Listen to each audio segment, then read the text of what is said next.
요한복음 20장 30절 31절 말씀 제가 봉독합니다. 예수께서 제자들 앞에서 이 책에 기록되지 아니한 다른 표적도 많이 행하셨으나 오직 이것을 기록함은 너희로 예수께서 하나님의 아들 그리스도이심을 믿게 하려 함이요 또 너희로 믿고 그 이름을 힘입어 생명을 얻게 하려 함이니라. 아멘.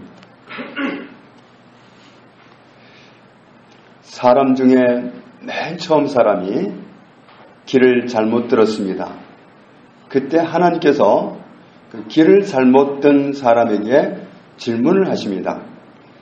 창세기 3장 9절에 보면 여호와 하나님이 아담을 부르시며 그에게 이르시되 네가 어디 있느냐?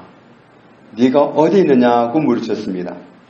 이것은 하나님께서 아담이 안 보여서 너도 도대체 어디 있느냐 하고 부르시는 게 아니라 아담으로 하여금 그의 위치가 어디라는 사실을 알게 해주려는 질문입니다. 네가 어디 있느냐? 네가 어디 있느냐 하는 그 질문은 바로 아담에게 하는 질문입니다. 그래서 본인이 어디 있는지를 파악하라는 것이죠. 이 질문은 또 네가 왜 길을 잘못 들었느냐 하는 질문도 됩니다. 왜 길을 잘못 들었느냐? 하나님의 말씀인 성경은 우리로 하여금 위치 파악을 하게 해주는 말씀입니다. 네가 어디 있느냐? 하나님은 물으십니다. 네가 어디 있느냐? 우리가 있는 위치가 어디냐고 물으십니다. 그것은 하나님이 안 보인다든지 우리가 안 보인다든지 어딘지 도무지 모르겠어서 질문하신 게 아니라 우리로 하여금 스스로의 위치를 파악하게 하려고 물으시는 겁니다. 네가 어디 있느냐? 그랬더니 아담이 대답을 합니다. 제가요 하나님의 말씀은 들었어야 했는데요 제가 사람 말을 들었어요. 그래서 이건 어긋난 길에 와 있습니다. 이렇게 대답을 했습니다. 하나님이 하와에게 질문하셨을 때 하와가 대답합니다. 제가요 하나님 말씀은 들었어야 했는데요 제가 사탄의 말을 듣고 말았어요. 제가 그래서 길을 어긋났어요. 이렇게 말합니다. 성경은 하나님과 우리의 관계를 목자와 양의 관계로 비유해서 말씀하십니다. 요한복음 10장 3절부터 5절에 있는 말씀을 보면 양은 목자의 음성을 듣는다. 양이란 짐승은 살기 위해서 반드시 자기 목자의 음성만 듣습니다. 아무리 비슷하게 해도 양은 다른 사람의 음성은 듣고 반응을 안 합니다. 오직 자기 목자의 음성을 들었을 때만 양은 반응합니다. 그게 양이 살아남을 수 있는 방법입니다. 목자의 음성을 들을 수 있는 거리에 있는 양은 삽니다. 반대로 목자의 음성을 들을 수 없는 곳으로 벗어난 양은 그 상태가 절망이고 멸망입니다. 양이 스스로는 목자를 찾아갈 능력이 없습니다. 목자가 찾아오지 않은 한 살아남을 수가 없습니다. 목자를 벗어났다는 것은 사나운 맹수가 있는 곳으로 들어갔기 때문에 생명을 보존할 장담을 할 수가 없습니다. 그 자체가 위험천만입니다. 요한복음 10장 27절에 주님은 말씀합니다. 내 양은 내 음성을 들으며 나는 그들을 알며 그들은 나를 따르느니라. 예수님의 양은 예수님의 음성을 듣는다. 우리가 예수님의 양이라면 예수님의 음성을 듣는다. 예수님의 음성을 들을 수 있는 위치에 있는다. 예수님의 음성을 들을 수 있는 위치에 있는 양은 산다. 이런 말씀입니다. 목자의 음성을 들을 수 없는 위치에 떠나간 양은 장담할 수가 없습니다. 하나님의 말씀을 들을 수 있는 거리에 있는 사람은 삽니다. 하나님의 말씀을 들을 수 없는 거리로 벗어났다면 그러면 그 사람은 살아있는 것 같아도 산 게 아닙니다. 정말 죽을 맛입니다. 사탄은 하나님을 벗어난 사람들, 길을 잘못 든 사람들에게 여전히 속이는 말을 합니다. 사람이 세상을 잘 살아가려면 환경이 갖추어져야 돼 하고 속입니다. 하나님을 잃어버렸기 때문에 그 자체가 벌써 멸망입니다. 그 자체가 절망입니다. 양이 목자를 잃어버린 건 죽음입니다. 마찬가지로 사람이 하나님을 잃어버리고 엉뚱한 길에 가 있다는 건 그 자체가 멸망입니다. 그런데 그래서 길을 잃고 우왕좌왕하고 어쩔 줄 모르는 사람에게 사탄은 여전히 거짓말하기를 뭐라고 하느냐 하면 네가 환경을 갖추어야 산다. 환경을 갖추면 네가 살아갈 수 있다. 환경을 갖추어라. 이렇게 말합니다. 그래서 사람들은 환경을 갖추어 보려고 내가 살아남을 수 있는 환경을 갖추어 보려고 인생을 허비하는 경우가 허다합니다. 그런데 어떤 사람은 이젠 됐다 싶을 정도에 그냥 죽어버립니다. 이런 경우가 얼마나 많은지 몰라요. 그리고 또 환경을 갖추어야 산다는 메시지를 듣고 있기 때문에 그런 환경을 갖추지 못한 사람들은 이렇게도 반응합니다. 나는 도대체 왜 이런 환경에 태어났을까? 왜 나는 이런 부모를 만났을까? 우리 부모는 왜 이렇게 능력이 없을까? 도대체 나를 이런 환경에서 살게 하다니 하면서 부모를 원망하든지 아니면 하나님을 원망하면서 절망하면서 살아가게 만듭니다. 이게 사탄의 속임수입니다. 이런 말을 하잖아요. 소도 비빌 언덕이 있어야 산다. 그 말을 정말 은혜로 받으면 얼마나 또 시험이 됩니까? 나는 비빌 언덕도 없구나. 그러면서 정말 절망에 빠뜨리는 게 사탄이에요. 아니면 그 조건을 갖추기 위해서 환경을 갖추기 위해서 아둥바둥 살아가게 만드는 것이 사탄입니다. 그러나 하나님은 이렇게 말씀하십니다. 신명기 8장 3절에 너를 낮추시며 너를 줄이게 하시며 또 너도 알지 못하며 내 조상들도 알지 못하던 만나를 내게 먹이신 것은 사람이 떡으로만 사는 것이 아니요 사람이 환경이 갖추어져야 사는 것이 아니요 여호와의 입에서 나오는 모든 말씀으로 사는 줄을 내게 알게 하려 하심이니라. 하나님은 말씀하세요. 환경을 갖추어 사는 게 아니라 하나님의 말씀을 들을 수 있는 거리에 있는 사람이 산다. 하나님의 음성을 들을 수 있는 사람이 산다. 아무리 절망에 빠져도 그야말로 무인도에 떨어져도 하나님의 음성을 들을 수 있는 사람은 삽니다. 그런 사람은 절대로 당황하지 않습니다. 아무도 없는 무인도에 가 있다 할지라도 하나님의 음성을 들을 수 있는 사람은 반드시 삽니다. 그런 사람은 살아요. 그런데 아무리 환경이 갖추어져도 하나님의 음성을 들을 수 없으면 살지 못합니다. 사탄은 그렇게도 속임수를 쓰는 거예요. 환경을 갖춰야 산다. 그래서 얼마나 환경 갖추려고 몸부림하면서 속아서 삽니까? 아니면 내 환경이 갖춰지지 못했다고 울며 불며 원망하며 그렇게 인생을 비참하게 살게 만드는 것이 사탄입니다. 하나님께서 이스라엘 민족을 애굽에서 해방시키신 뒤에 하나님이 그들에게 진즉부터 계획하신 땅 가나안 땅으로 속히 데리고 가실 수 있었어요. 그러나 하나님은 그들을 광야로 데리고 가셨습니다. 목적이 있었기 때문입니다. 광야는 없습니다. 없는 게 없어 정말 너무 많습니다. 뭣도 없고 없는 것 투성이가 바로 광야입니다.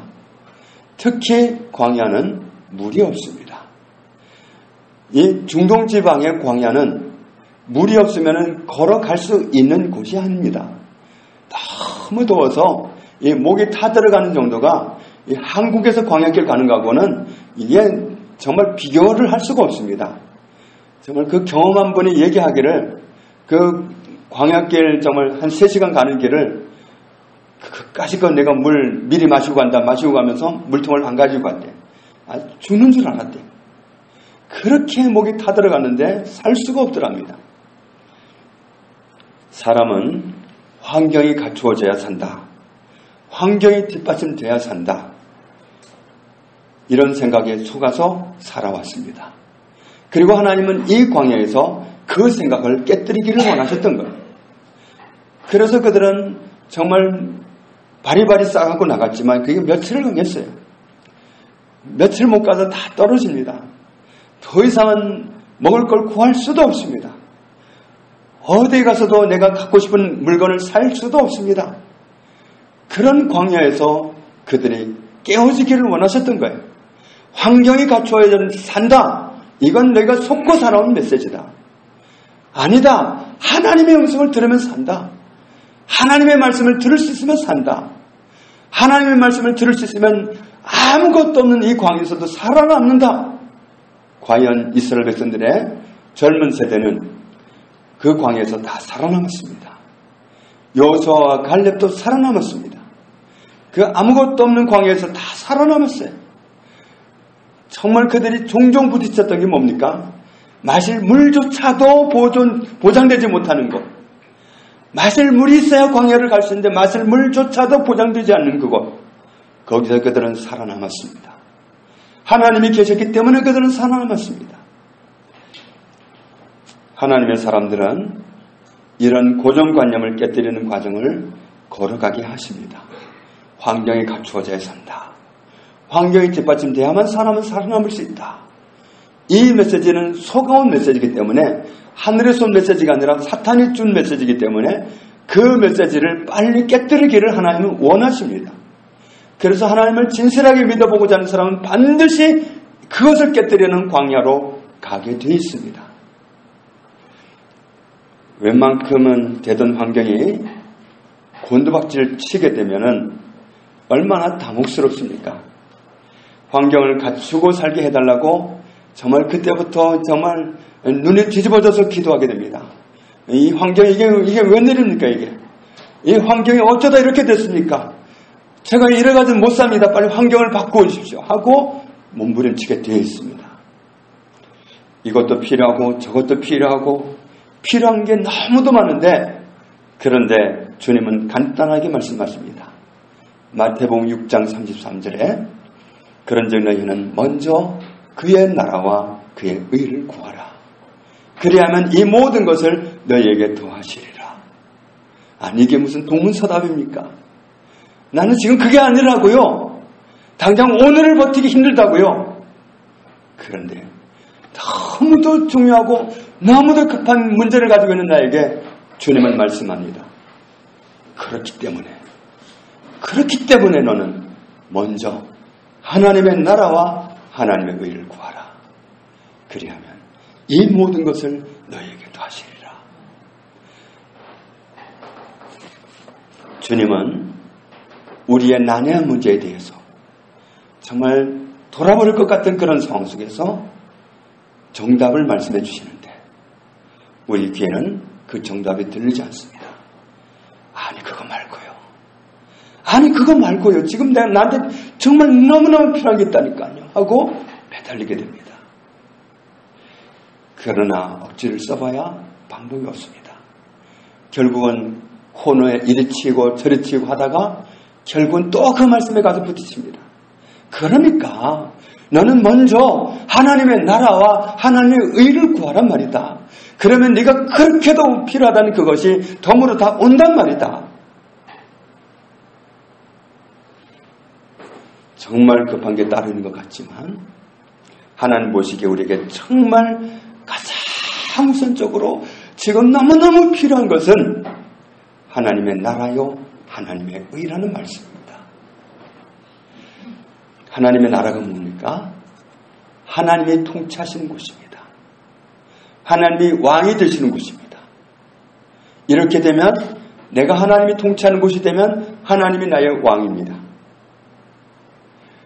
어명이요 하면 그 어떤 사람도 머리를 들지 못합니다. 왕이 직접 오지 않습니다. 중요한 문제를 왕이 그때마다 나타나가지고 이놈 하지 않습니다. 신하를 보냅니다. 어명이요 하면 무릎을 꿇게 되어 있습니다. 그게 사약이라도 받아야 됩니다. 피할 길이 없습니다.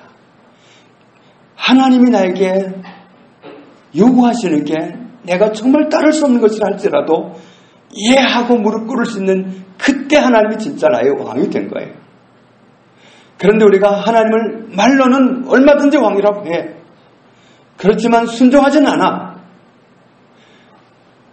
아니, 이 상황에서 내가 어떻게 염려를 안 합니까? 예? 뭐 염려하지 말라고요? 아니, 말이 됩니까? 이렇게 우리가 대든단 말이에요. 염려하지 말고, 아무것도 염려하지 말고, 다만 모든 일에 네가 정말 기가 막히는 그런 환경 앞에서 다만 모든 일에 기도와 간구로 너희 구할 것을 감사함으로 하나님께 아뢰라. 뭐 감사요? 감사가 나올 것 같아요? 아버지 저를 아시는 거예요? 막 이렇게 대들고 싶겠지만 그러나 변함이 없으십니다. 정말 하나님을 나의 왕으로 지금 내가 섬기고 있다면 그렇게 할 수 없는 겁니다. 우리는 하나님을 왕이라고 하면서 너무 함부로 하는 거예요. 진짜 왕이라면 그렇게 할 수가 없는 건데 정말 이 콧대가 높아도 너무 높은 신하입니다. 정말 기고망동한 종입니다. 어떻게 왕 앞에 우리가 말을 듣고도 아멘 해놓고도 행동하지는 않습니다. 예, 그렇게 해야지요 하고는 따라가지는 않습니다. 그래서 주님이 말씀하시죠. 누가복음 6장 46절에 너희는 나를 불러 주여 주여 하면서도 어찌하여 내가 말하는 것을 행하지 아니하느냐. 정말 주님이 나의 왕이라면, 정말 주님이 내가 순종을 드려야 할 주님이시라면 내가 순종하는 게 맞습니다. 그때 우리는 주님의 은혜를 맛볼 수 있습니다. 왜냐하면 이렇게 말씀하십니다. 아무것도 염려하지 말고 다만 모든 일에 기도와 간구로 너희 구할 것을 감사함으로 하나님께 아뢰라. 그리하면 모든 지각에 뛰어난 하나님의 평강 그리스도 예수 안에서 너희 마음과 생각을 지키시리라. 정말 왕으로 대우해드리면, 정말 주인님으로 대우해드리면, 그리하면 그때 하나님이 보장하신 약속이 내 삶 속에 이루어진다는 것입니다. 그런데 우리는 정말 왕이요, 왕이시여, 왕이신 나의 하나님 찬양은 하지만, 고백은 하지만 순종을 드릴 때에 내빼버린단 말이에요. 도망쳐버린단 말이에요. 고개를 뻣뻣하게 들고 난 못해요 한단 말이에요. 그러니까 주님이 내 삶 속에 행하실 수가 없는 거예요. 하나님이 통치하시는 진정한 나의 왕이 되실 때, 그때 우리가 왕이신 하나님이 내 삶을 평정하시는 그 은혜를 누릴 수 있습니다. 주님이 배에 타고 계십니다. 주님은 세상 모르게 주무시고 계십니다. 그런데 제자들은 죽을 지경입니다. 풍랑이 몰아쳐서 배가 뒤집어질 것 같습니다. 가라앉을 것 같습니다. 주님이 계시자마자 잠잠하라, 고요하라. 왕이 호령하시니까 모든 것이 말을 듣습니다. 그런데 누구 말대로 우리만 말을 듣지 않아요. 정말 알아들을 만한 존재인 우리만 말을 듣지 못해요. 우리만 순종하지를 못해요. 바람도 말을 듣고 파도도 말을 알아듣는데 우리는 못 알아들어요. 이게 하나님의 진정한 통치 가운데 살지 못하게 하는 우리의 아픔입니다. 이게 하나님께서 우리를 보시는 아픔입니다. 정말로 하나님이 우리를 다스리는 그 자리가 되면, 그런 영토가 되면 하나님의 통치가 우리 삶 속에서 이루어지게 되어 있습니다. 하나님 나라의 핵심은 하나님의 통치입니다. 하나님 나라의 핵심은 하나님입니다. 하나님이 나와 함께 계시면, 정말 나를 다스리시는 하나님으로 계시다면 문제가 달라질 수 있습니다. 그런데 이게 체질 개선을 요하는 겁니다. 하나님이 진짜로 나를 다스리는 왕이 되고, 진짜 내가 고분고분 순종하는 종으로서의 주님을 주인 되게 하는 그런 체질이 되어야 돼요. 그런 변화가 될 때에 정말 주님은 우리 삶 속에서 마음껏 하실 수가 있습니다. 내 삶 속에 행하십시오 하면서 정말 내가 행하실 수 있도록 그 영역을 넘겨드리지는 않아. 여전히 내가 붙잡고 염려하고 있고, 어떻게 하나 염려하고 있고, 그런다면 주님께 넘겨드린 게 아니에요. 내 모든 염려를 다 주께 맡겨버리라. 주께서 너희를 곤고하심이라. 주께서 너희를 돌보시기 때문이다. 하나님의 나라와 하나님의 의를 구하라 그랬습니다. 하나님의 의라는 것은 하나님이 인정해 주시는 의인이 되기를 구하라는 겁니다. 다른 사람이 인정해 주는 사람이 아니라 또 내 자신이 인정해 줄 수 있는 내가 아니라 하나님이 받아줄 수 있는 내가 되도록 구하라는 겁니다. 하나님 보시기에 내가 의로워야 돼요. 그런데 때로 이럴 수도 있어요. 하나님은 나를 다 용서해 줬어요. 그런데 정작 내가 나를 용서하지 못해서, 그래서 그냥 내가 나를 용서 못해가지고 괴로워하면서 여전히 죄책감을 가지고 벗어나지 못하고 살 수도 있어요. 하나님은 다 용서하셨는데, 문제는 하나님이 나를 받아주시는 의인이 되는 거예요. 어떤 사람을 하나님이 받아주시는가? 그것은 예수님 안에 있는 사람을 하나님이 받아주십니다. 예수님 안에서 우리가 의인이 됩니다.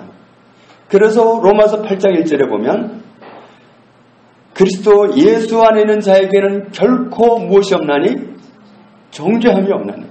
정죄함이 없다는 건 의인이란 얘기예요. 그리스도 예수 안에 있는 사람에게 정죄가 없어요. 그리스도 예수 안에 있는 사람이 의인이에요. 예수 믿는 사람이 의인이에요. 예수님과 함께 있는 사람이 의인이에요. 이 사실을 누릴 수 있는 그런 자리를 구하라는 거예요. 하나님의 나라는 하나님이 다스리실 수 있어야 하나님의 나라입니다. 하나님의 나라를 다스리실 수 있는 왕이 되어야 내가 하나님의 나라입니다. 그런데 우리 체질로는 하나님이 진정한 나의 왕이 되시도록 할 수가 없습니다. 우리 체질은 잘못 형성이 돼서 너무 굳어졌기 때문에 가능하지가 않습니다. 순종해야 되는데 머리로는 알지만 행동은 되지 않습니다. 우리가 하나님의 도우심을 필요로 합니다. 그래서 구하라는 거예요.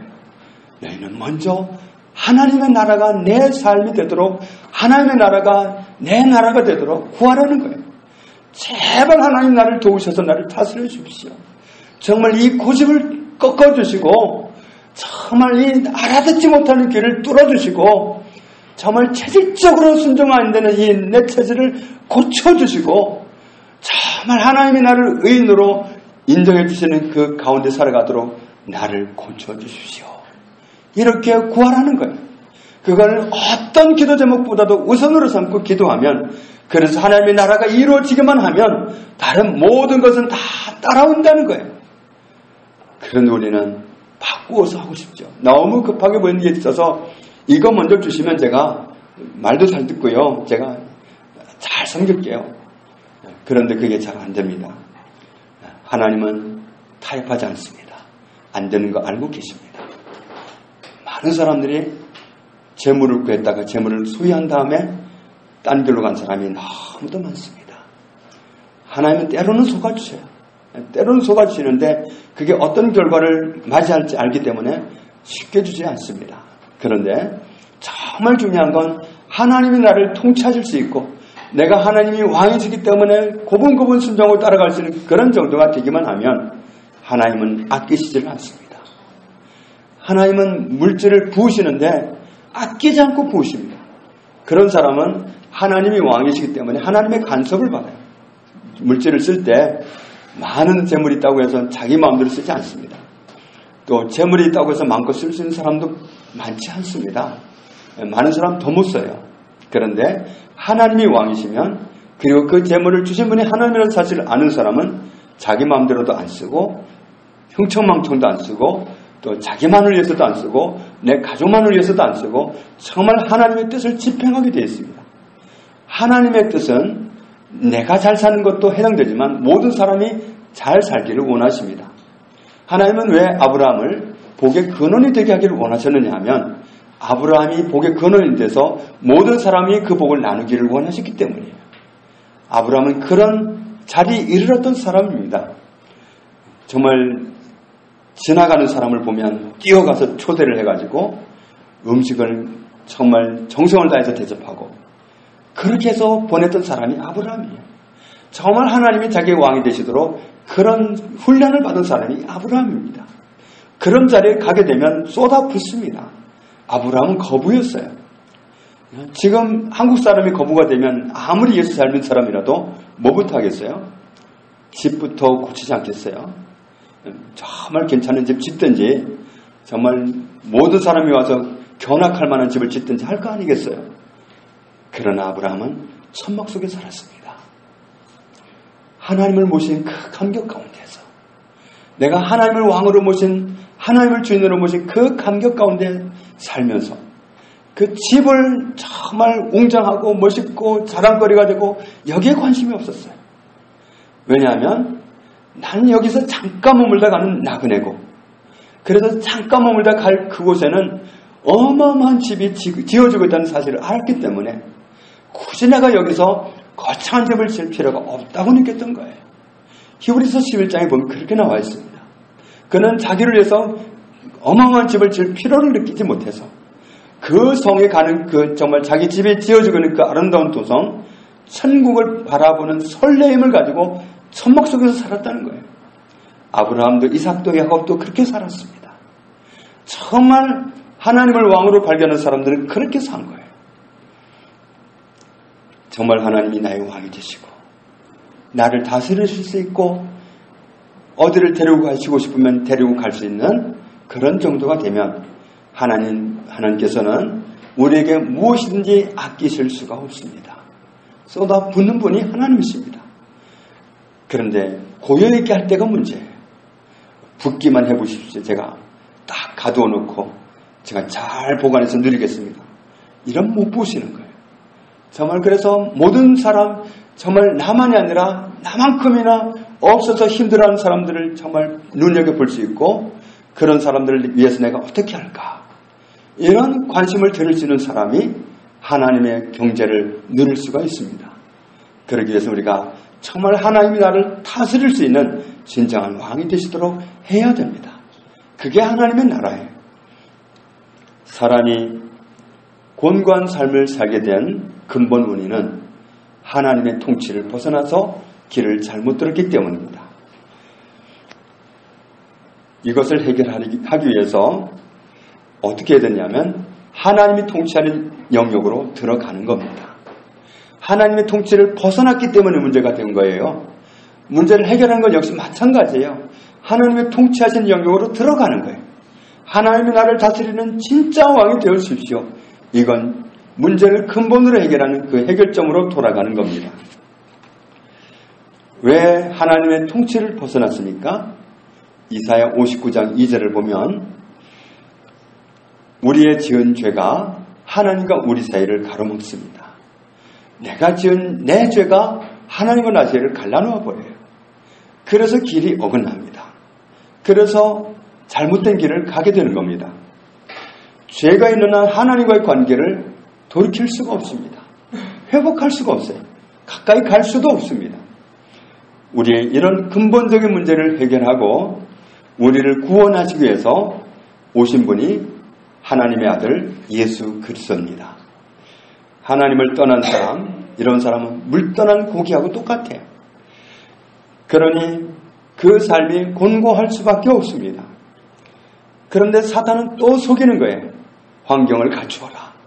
네가 환경만 갖추면 잘 살 수 있다. 그렇게 속이는 거예요.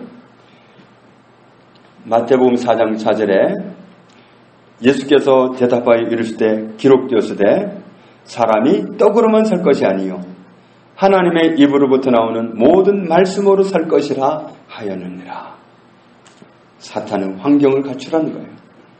환경이 안 맞는다 싶으면 배우자도 갈아치우라는 거예요. 바꿔버려. 그렇게 속입니다. 그래서 얼마나 많은 사람들이 갈라서고 심지어 믿는 사람들까지도 얼마나 많은 사람들이 그 메시지에 속아서 이혼을 합니까? 그러나 하나님의 말씀과는 전혀 반대되는 길입니다. 말라기 2장 16절에 이스라엘의 하나님 여호와가 이르노니 나는 이혼하는 것과 옷으로 학대를 가리는 자를 미워하노라. 마태복음 5장 31절에 또 일렀으되 누구든지 아내를 버리려거든 이혼 증서를 줄 것이라 하였으나 나는 너희에게 이르노니 누구든지 음행한 이유 없이 아내를 버리면 이는 그로 간음하게 하며 또 누구든지 버림받은 여자에게 장가드는 자도 간음함이니라. 마태복음 19장 3절에 바리새인들이 예수께 나와 그를 시험하여 이르되 사람이 어떤 이유가 있으면 그 아내를 버리는 것이 옳으니까? 예수께서 대답하여 이르시되 사람을 지으시니가 본래 그들을 남자와 여자로 지으시고 말씀하시기를 그러므로 사람이 그 부모를 떠나서 아내에게 합하여 그 둘이 한 몸이 될지니라 하신 것을 읽지 못했느냐. 그런즉 이제 둘이 아니요 한 몸이니 그러므로 하나님이 짝지어 주신 것을 사람이 나누지 못할지니라. 몸은 찢을 수 없습니다. 결혼을 하면 한 몸이 됩니다. 한 몸이 됐는데 이혼을 한다는 건, 갈라선다는 건 몸을 찢는 겁니다. 그건 살인과 같아요. 이것은 하나님이 원하신 바가 아닙니다. 그러니까 사탄의 메시지가 얼마나 우리를 망치는 겁니까? 환경을 갖추어라, 안 되면 바꾸어라. 이건 우리를 망치려고 하는 사탄의 전략적인 메시지예요. 그렇기 때문에 우리는 절대로 속지 말아야 됩니다. 사람이 최적의 삶을 살기 위해서 명심해야 될 것은 환경이 갖추어져야 된다. 이건 거짓말입니다. 하나님의 말씀을 들을 수 있고 그 들리는 말씀에 순종할 수 있는 사람, 다시 말해서 하나님의 통치가 이루어진 사람, 이런 사람이 사는 거예요. 오늘 요한복음 20장 30절로 31절에 성경을 기록해서 우리에게 주신 분명한 목적이 있다고 말씀합니다. 2000년 전에 이 땅에 오셔서 한 시대를 머무셨던 예수님, 그분은 누구시라고요? 하나님의 아들, 그리스도, 메시아, 구원자라는 사실을 믿는 사람. 이런 사람은 영생을 얻은 사람이다. 이 사람은 생명을 가지고 있는 사람이다. 하나님의 아들 예수 그리스도를 믿는 사람은 영원한 생명을 소유한 사람입니다. 이 사람은 구원받은 사람입니다. 생명을 가진 사람이 구원받은 사람. 이런 사람은 생명이 있기 때문에 영원히 삽니다. 이 생명은 영원히 사는 생명이기 때문에 영원히 살아요. 그러나 이 생명이 없으면 영원히 살지 못합니다. 예수님은 죄에 빠져서 하나님을 잃어버린 우리, 하나님은 우리의 생명이신데 생명 되신 하나님을 잃어버린 우리에게 우리를 구원하기 위해서 오셨어요. 예수님은 하나님이에요. 우리의 생명 되신 하나님이 생명 되신 하나님을 잃어버린 우리에게 오신 거예요. 그래서 그분의 또 다른 이름이 뭐라고 그랬죠? 임마누엘. 번역하면 하나님이 우리와 함께 계시다. 우리와 함께 계시려고 오신 하나님. 생명 되신 하나님, 그분을 잃어서 우리가 생명을 잃었고 그분을 잃어서 우리의 삶이 다 엉망이 되어버렸는데 이 모든 문제를 해결하기 위해서 오신 분이 예수님입니다. 예수님은 하나님의 아들이시다. 하나님의 아들이 우리에게 오셨다. 하나님의 아들이 나에게 오셨다. 나를 구원하려고, 나에게 생명 주시려고, 영원히 사는 생명을 주시려고 오셨다. 이 사실을 믿는 사람, 이런 사람은 생명을 얻는데 이렇게 되게 하려고 하나님의 아들이 오셨다. 이 사실을 가르쳐주는 것이 성경 말씀입니다. 예수님이 하신 일은 기록을 하려고 하면 어마어마하게 많다. 찬송가 가사에 나와 있잖아요. 하늘을 못 삼고 바다를 못 삼고 그렇게 삼고 써가도 쓸 수가 없는 어마어마한 일들을 행하신 예수님. 그런데 그 모든 것을 다 기록하지 않으시고 이 정도로 기록하신 목적이 있다. 예수님은 하나님의 아들이신데 나를 구원하러 오셨고 나를 구원하셨다. 나에게 생명을 주시려고 하나님이 오셨다. 이렇게 믿는 사람 되게 하려고, 그래서 생명을 얻게 하려고 하나님의 아들이 오셔서 행하신 일들을 이 정도로 기록해 주셨다. 성경 이렇게 말씀합니다. 하나님은 생명입니다. 그래서 하나님이 없으면 생명도 없습니다. 요한복음 3장 16절에 하나님이 세상을 이처럼 사랑하사 독생자를 주셨으니 이는 그를 믿는 자마다 무엇을 얻게 하려고? 생명을 얻게 하려고 하셨다. 그분을 믿지 않으면 멸망합니다. 멸망하지 않고 영생을 얻게 하려 하심이니라.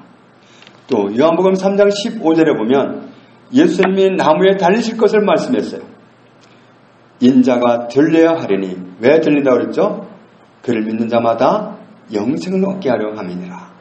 예수님을 믿는 사람이 영생을 얻어요. 예수님이 하나님의 아들이신데 나를 구원하러 오셨다는 사실을 믿는 사람이 생명을 소유한 사람입니다. 하나님은 저와 여러분이 다, 온 세상 사람이 다 그렇게 되기를 원하십니다.